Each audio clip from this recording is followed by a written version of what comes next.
Ooh, welcome everyone to another episode of Slasher Scotty. I am your host, Scotty McCoy, and boy, do I have a surprise for all of you. I have on Zoom with me right now Daniel Brooks, and he played Andrew Blocher, if I pronounced that correctly, in Bloody Summer Camp. And he's been doing so many things with indie films, behind the camera, on the camera, in front of it and everything. So nice to have you on the show, Daniel. It's great to be on the show. It's awesome. Awesome. I'm so glad. I know we met for the first time. I believe Matt Burns introduced us that Creature feature in Absolutely. I believe it was down by Carlisle area, and we were there with Gravestone Films, and it was nice to meet you and Tommy Toohey, obviously, and Matt Burns and everybody. You all are a great bunch of people and really do a lot for the indie community. Absolutely. Yeah. So the first question I got for you is, how did you get your start into acting and filmmaking? I don't know if I'm much of an actor. So I am a longtime state representative for the charity Scares That Care. Mm-hmm. And a few years back, we started actually having a charity event down in Williamsburg, Virginia. Now, if you're not familiar with Scares That Cares, we're a 501c3 nonprofit charitable organization. We raise money for children with childhood diseases, women with breast cancer, and burn survivors. And what we do is we raise up to an allotted amount of $10,000 per division. We actually have 4 divisions, 2 of which that are primarily just for children. And then we donate that money to families in need. Right. Now, I've been a long time fan of horror films, particularly indie, low budget horror. It's funny because even as a child, I watched a lot of indie films, but I had no clue they were indie films. I wouldn't be able to tell the difference between a huge, large, gigantic budgeted film and something that maybe $100 was spent on production. So I enjoyed them just the same. It seemed to be growing up as a little kid. I liked the indie stuff even better. So, but as a state rep, we had our charity event down in Williamsburg, Virginia. And in the earlier years, we would have a lot of indie filmmakers there. So one in particular was Brad Twigg and his gang from Fuzzy Monkey Films would come down there and sell their movies. And I would always go through all the indie filmmakers and buy up whatever movies everyone had and bring them home. And I'd realized that Fuzzy Monkey Films was not far from me. They're only a little over an hour away. So I reached out to Brad and I'm like, hey, anytime you need some assistance for anything, you need someone to get you a water, I'm your guy. Give me a call and I'll come out. So one day sends me a message. He's like, hey, could use your hand on set. Probably just going to be doing something simple like holding a boom. And I said, sure, absolutely. Give me a date and I'll show up. That was the first day of filming for the movie Wrestle Massacre. Nice. I showed up, asked, all right, what can I do? And he says, as soon as we kind of get started, we're getting makeup on. Our makeup artist, Bethany, she was doing up a gentleman, getting him ready for a weed whacker scene where he gets his face ripped off. And I happened to be sitting there just chilling, waiting for everything to go. Right. And Brad was rooting through my Facebook and happened to notice that I had some effects stuff in there that I just do for fun, just sitting around, chilling, checking out, hey, what can I do with this? Or what can I do with that? He had seen some pictures and says, I didn't realize you know how to do that kind of stuff. Well, get in there, start helping. So that was day one. I went from the guy that was supposed to be holding the boom to I'm already doing special effects and makeup. So from there, everything just kind of it grew and grew. And shortly after, I had gotten a camera so that we could have 2 cameras running at the same time. I did most of the lighting. I was always eager about technology and indie filmmaking, or any filmmaking for that matter. So I started to purchase different types of lights. Once I got kind of the lighting thing down, then I started, really, really focusing on camera work and how it works, every little aspect of the camera. That was great. I got into sound. So I really started looking into sound, how sound works. Nice. I mean, I did a little bit of everything in anything. And from there, you meet people. Yep. So those people were like, hey, come do some stuff with us. I've been given the opportunity to work with Gary Lee Vincent, which I love working with him. He has this company called Burning Bulb Productions. They make primarily more movies now, but for the longest time they had done books, publishing, putting out books.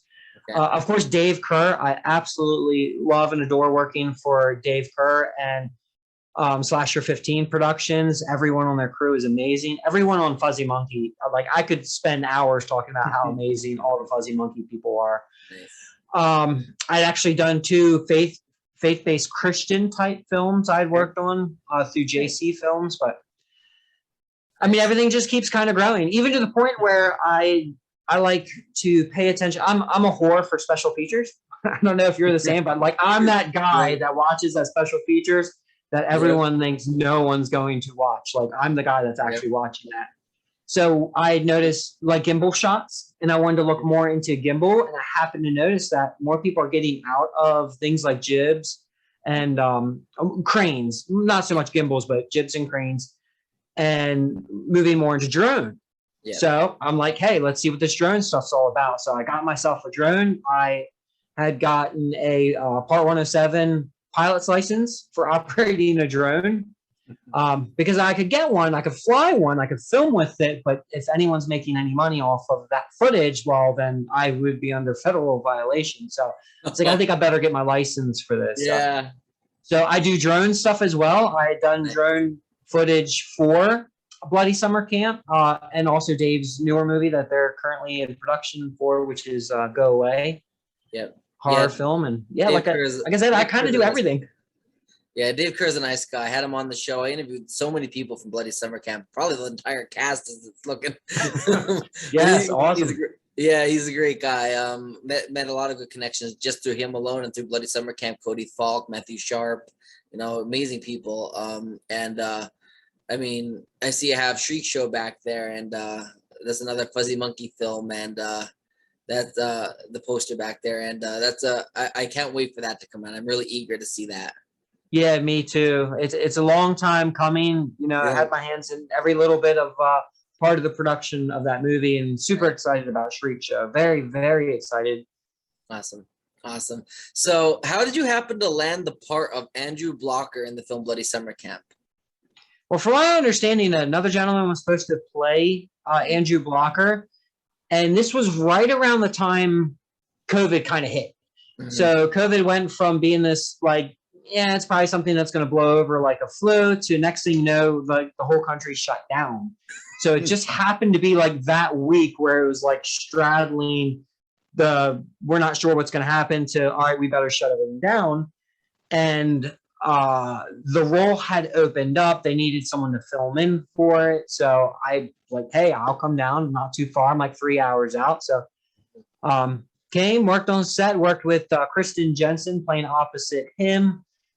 He's a writer, so you can always check out his books as well too. And then of course Spartacus. Spartacus is fabulous.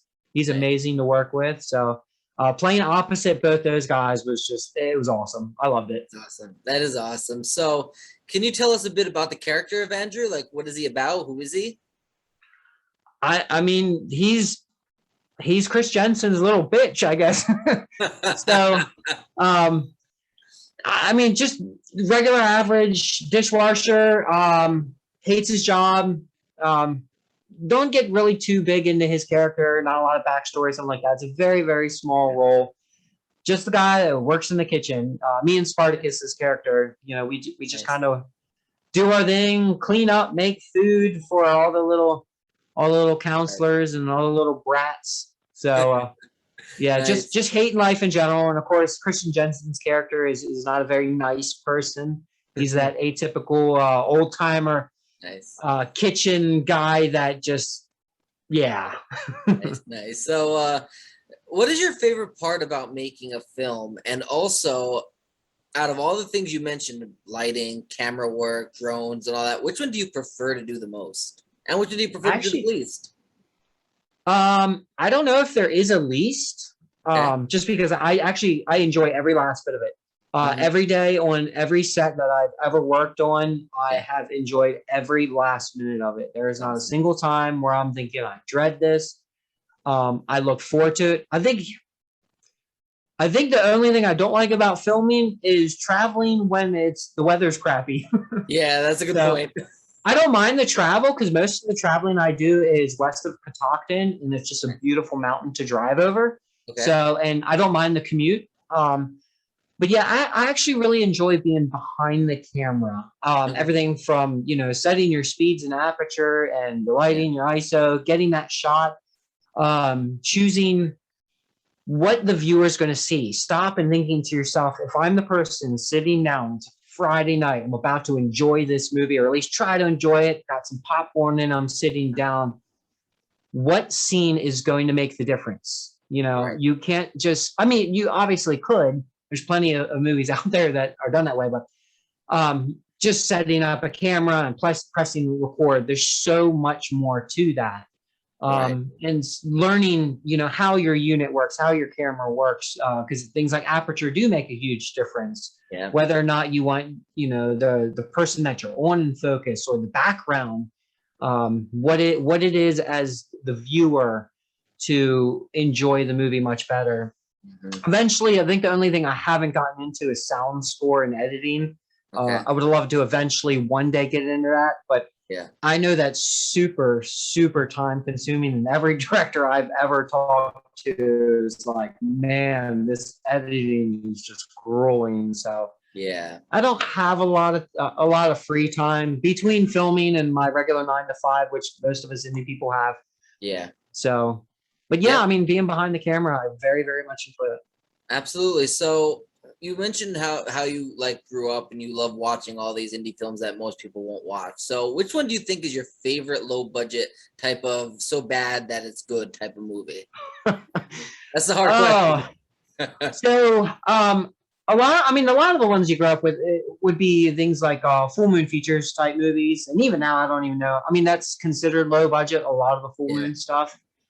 But over the years, so I came across, this is probably about 10, 11, maybe even 12 years ago, Chris Seaver. So if you're familiar with Chris Seaver's movies, they're over the top, super campy. I love his films. I crack up. I always imagine back in the late 90s as a teenager, or mid 90s when I was a teenager, we didn't have a camera. No one in the neighborhood had the camera, but we were always goofing around. A lot of our humor was very much like Chris Seaver's movies. So when I watch these movies, I'm thinking like, man, if I would have had a camera, if me and my friends had a camera, and not to take away from his films and say that, it's like little kids making movies, because it's far from that. There's a lot more to his movies, but they're fun. They really are a lot of fun. And when I watch them, I'm thinking like, these are the movies that I would have been making. These were the movies that, like, if we were filming, the humor, definitely the lines, the way everything's delivered,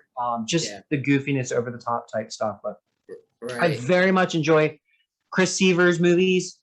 Over the last couple of years, I've had the honor to join Brad on a few trips out to Ohio to do some special features for J.R. Bulkwater and Suburban Tempe's movies. JR's been re-releasing onto Blu-ray a lot of his, these are classic indie horror films. I don't want to say just horror, because some of them are more sci-fi as well too, but we get to go out there. We do location scouting, so not just making movies. We've done special features, and that is a blast to do. Getting to see the locations of films that you're watching, and you're like, oh man, that's the house, or that's the gas station, and getting to doing interviews just like this, but with the actual celebrity. Face to face, doing interviews for these special features as well too. And that's so have you seen movies like Killer Sofa, Zombie Tidal Wave, or anything like that? I have. So I haven't seen Zombies Tidal Wave, but my backlog of indie films, because I just buy. And eventually when I have the time to get around to watching them. So I think with the influx of things like Tubi and a lot of those online streaming, it's free streaming. I think that makes it even more difficult, because we went from like everything was physical media, and I'm a big fan of physical media. I love to have the disc. I love to have the VHSs. So that's a lot of fun to still stick the physical media in the player and press play and, cycle through. And now, I mean, of course, I have that stuff as well, too, where I can just press buttons on a remote and the Fire Stick pulls up whatever. But just a huge influx of those types of movies on Tubi. I have such a backlog on DVDs and stuff like that just to get to the streaming stuff. I want to make sure I'm supporting my friends, the people I've met, the people I've come across over the years. I want to make sure I'm watching their films as well, viewing them. I'm very easily entertained. I always love to kind of glean what's best in people's films. I don't always see bad things as bad things. I mean, there could be room for that, because I remember you bought Samhain off of us and you gave me constructive criticism on, because it is a bad movie. I mean, I will admit it's a horrible movie. No, it's a great movie. But you gave me very, very good advice on how to make things different or how to do things, because it was our first movie, and that was like, you gave us that constructive criticism, which was amazing. Like, it really was, because we took that and used that for our other movie 72 that we worked on, that we're working Gotcha. on. Yeah. I don't want to ever make it sound like when I tell someone something, because I would never go to someone and tell them like, hey, you need to change this, you need to change that. Right. When asked for constructive criticism, I'll offer up what I can, but it really comes down to, I mean, everyone has a story to tell. And then they got the camera rolling. They want to tell their story. And that story is not always for the viewer unless that viewer is themselves. So when I make movies, now I haven't directed anything, but when I'm working with someone, I want to try to best show their vision. So whatever Dave's vision is, whatever Gary's, whatever Brad's, whatever their vision is, I want to try to help support that as best I can. Absolutely. But if I was to direct a movie, I want to direct that movie from me. So if I sat down, I know I would enjoy it. If I can add elements in there that I know I would enjoy and other people would enjoy, then definitely I would go that route. Right. But I've never been concerned about making a penny back on anything. I don't take payments for helping. So absolutely, I do not want to do that. I want to support people. I want to get these movies out there. I want people to sit down and enjoy and love, because there's so much to offer with independent. And I like every budget. I'll watch the big, huge budget and enjoy them just the same too. But indie has a level of where directors like yourself, where you can make a film and you don't have to worry about some production company saying, this is great, but we're going to take 90% of it and throw it out. We need you to redo it. But this is how you're going to do it. And it's not yours anymore. So every time I watch something that's an indie film, I look at it and say, like, this is them, this is their heart, their sweat, their blood, their tears. This is the effort that they put into it. And no one's, higher up is giving influence to say, we need to make our money back. We're not worried about making our money back. I mean, that's nice if you can make some money back and make money for the next production. Because a lot of the money made from independent film, it just goes right into the next film. Absolutely. And like, you could tell even the difference in bigger budgets, like Halloween Kills. Look at that one, the most recent in the franchise, and look at the 1978 Halloween, like night and day. Like Halloween 1978 is a classic, and it is my favorite movie. But it's a great movie. This is my dad's favorite movie. Yeah. Nice. Yeah. And you can tell the difference between that budget and the Halloween Kills budget. It's like between night and day. Now, you know Noelle Berger, right? Now I've met her. Yes. So, I see she's on so many different projects, which is super exciting. Yeah. I'm the kind of guy that gets giddy and happy and all smiley when I'm scrolling through Facebook and I see people popping up in projects. Like Noelle is definitely one of them. We're like, oh man, she's on another project. Oh, she picked up another project. Like, this is amazing. So she told me, and she posted this publicly so I can mention it, that there's an indie film she's going to be working on in the future. Oh my God, it is, the name alone has me wanting to see this movie. Like, there's no plot right now or anything that I'm aware of, but the name alone has me dying to see this movie. You got to get ready for this. It's called Hormones. WHORE modes. Yes. That has me wanting to see it just by the title alone. Yes. There's something magical about indie films as well too, because I remember those VHS days where you would go to the video store Yep. And there's something about the VHS art. VHS art, Yeah. I think, is sublime. It's amazing to look at. With even stuff like that, like hormones, Yeah. that kind of thing makes me want to see movies as well too, where I get the play on words and I'm like, Yep. all right, I gotta see what this is about. Even silly movies like Zombievers, I totally enjoyed it. I thought the name was creative, so I was like, I gotta check this movie out. I actually really enjoyed, that as well too. Even like your Sharknado type movies, there's a million of them out there. Right. I'm the guy that likes stuff like Velocipaster, so. Yep. So I love those creative names. So like hormones is great. I love that. It's awesome. Absolutely, I love it too. And that's the thing. Cover art and names are what really draw people into wanting to see this type of movie. I know, like for an example, like when we're in post production now of 72, and a lot of people donated to our campaign and they clicked on it to see what it's about because of our art for it. Because we have like this bloody like looking eye, like bloodshot eye, and like got this back. I don't know if you saw it. I can send it to you after we're done here and everything. But every time I ask somebody, how did you find our campaign? And they're like, because that picture drew us in. Like it was like awesome. And the funny thing is that eye, it comes into play in the movie. So it's not like we just pick something catchy and put it on a cover. Like it comes in handy because we use the eye as a symbolism for the movie. So it's really like it really comes in handy. And I love that. Like even when I was a kid going to the like video rental store, the cover art is what drew me in. That decided what Halloween or what Friday the 13th I wanted to see next. Oh yeah, absolutely. It's something to miss today. If you go out to Walmart, Target, Best Buy, stuff like that, and you see like tons of Lionsgate stuff, often they'll pick up some lower budgeted movies and then they'll toss some artwork on there that really has absolutely nothing whatsoever to do with the movie, but it's very, very catchy. Yeah, I agree. Like, even if you look at A Nightmare on Elm Street, I believe it's 3 Dream Warriors. Like, it has all the people, the Dream Warrior kids or whatever that are at the hospital on there. But if you look at them closely, that is not what they look like in the movie at all. They make them look more empowering than they really are. Yeah. I mean, it's silly stuff like that. Yeah. What is that? Buffy the Vampire Slayer. You have the main character and then Luke, what's his name? From 90210, Luke Perry. Yeah. Right? So the production company decided, they're like, we're just going to make a new poster and we need to add him in it because that's what sells. Right. So, but if you really look at the earlier posters prior to them putting Luke Perry in there, the posters were amazing. So, but on the indie side is we can have those choices. We can say like, hey, like this artwork's great. We can, I mean, we're fans of that. So we geek out. And when we make it, we look at it as if like we were a fan. And if we went to the video store, our artwork, that's the movie. That's the one I want to see, Mom. Can I get this? It's rated R. Are you sure you can handle it? I got it, Mom. We're good.